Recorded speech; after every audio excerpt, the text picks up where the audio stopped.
Assalamualaikum warahmatullahi wabarakatuh. Hello everyone, good morning. How are you today? I hope all of you guys are fine.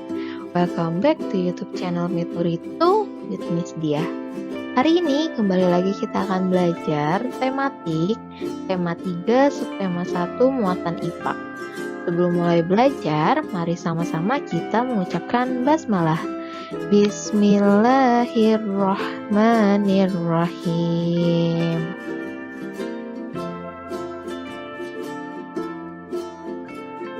Rangkaian listrik. Peralatan elektronik yang ada di rumah kita dapat menyala karena adanya arus listrik dan rangkaian listrik.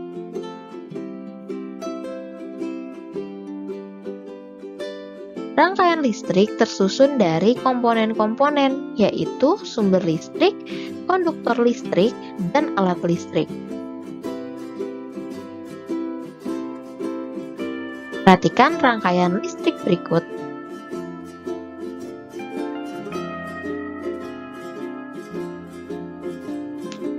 Di sini ada baterai. Baterai itu berfungsi untuk menghasilkan listrik.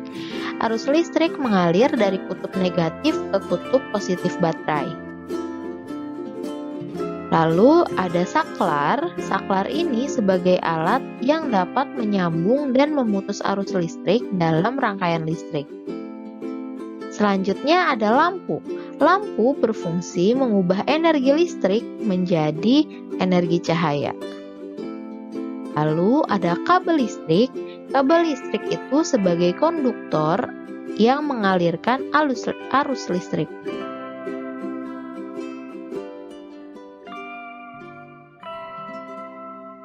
Rangkaian listrik dibedakan menjadi rangkaian terbuka dan rangkaian tertutup. Yang pertama, rangkaian listrik terbuka. Rangkaian listrik terbuka, saklar tidak terhubung sehingga arus listrik tidak mengalir. Ya, bisa diperhatikan contohnya terbuka. Nih, terbuka. Jadi ini nggak menyatu. Jadi ini saklar nih, yang bulatan ini tuh saklarnya.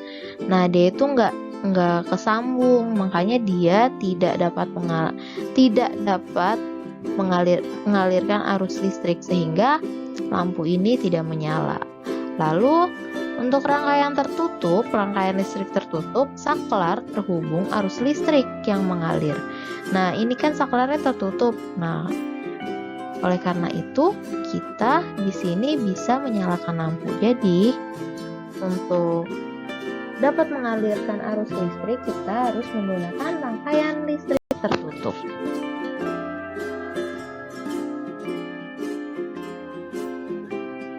Setelah tadi ada rangkaian listrik terbuka dan rangkaian listrik tertutup, selanjutnya rangkaian listrik tertutup dapat dibedakan lagi menjadi dua.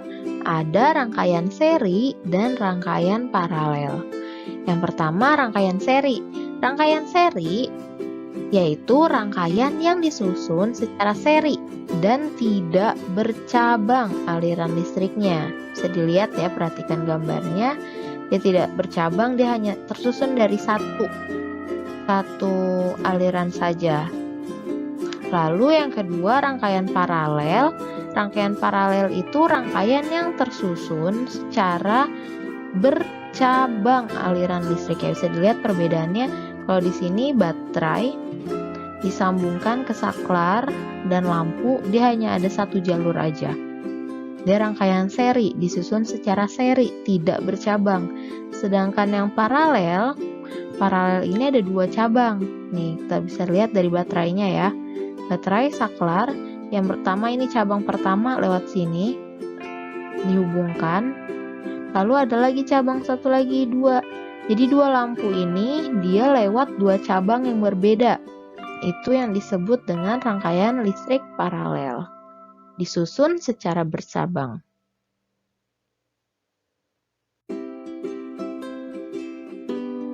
Ciri-ciri rangkaian seri. Rangkaian listrik dipasang secara berurutan atau seri dan tidak bercabang. Jika salah satu lampu padam, lampu lainnya ikut padam karena aliran listrik terputus. Nah, ini dia. Kalau seri ini kan cuma ada satu jalur aja, satu arus listrik aja.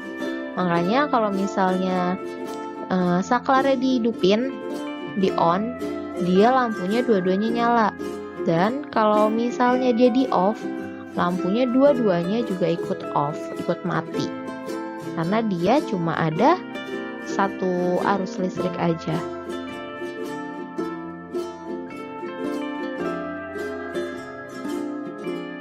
Contoh alat listrik yang dirangkai secara seri adalah senter. Nih ya, ini ada senter. Ini ada di dalam senter nih. Senter kabel, baterainya, lampunya. Jadi kalau misalnya senternya di saklar, tombol senternya di on, dia langsung menyala. Itu susunannya nih. Saya lihat susunannya di sini lampu, di sini baterai, di sini kabel-kabelnya itu tadi bentuk arusnya. Dia baterainya disusun secara berurutan. Lihat ya di sini. Saklar berfungsi untuk menyambung atau memutuskan arus listrik yang tadi. Kalau misalnya dia di on, dia lampu senternya menyala. Kalau misalnya dia di off, lampu senternya akan mati.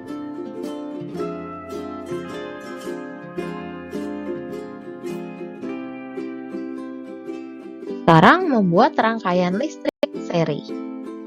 Ingat kembali, pada rangkaian seri, aliran listrik disusun secara seri atau berderet atau tidak bercabang. Pada rangkaian seri, jika salah satu lampu padam, lampu lainnya akan ikut padam karena listrik terputus. Perhatikan rangkaian seri berikut. Pada rangkaian tersebut, kedua lampu disusun secara seri ya. Nih, lihat di sini ada jalurnya cuma ada satu. Cara bersusun aja, satu susun. Terus jika lampu L1 padam, maka lampu L2 juga ikut padam. Rangkaian seri dapat digunakan pada senter dan lampu hias. Jadi kalau misalnya satu padam, semuanya ikut padam.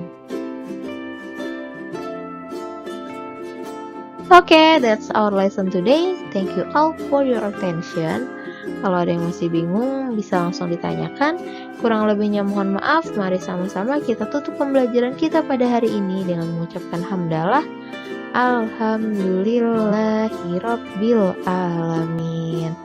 Wassalamualaikum warahmatullahi wabarakatuh.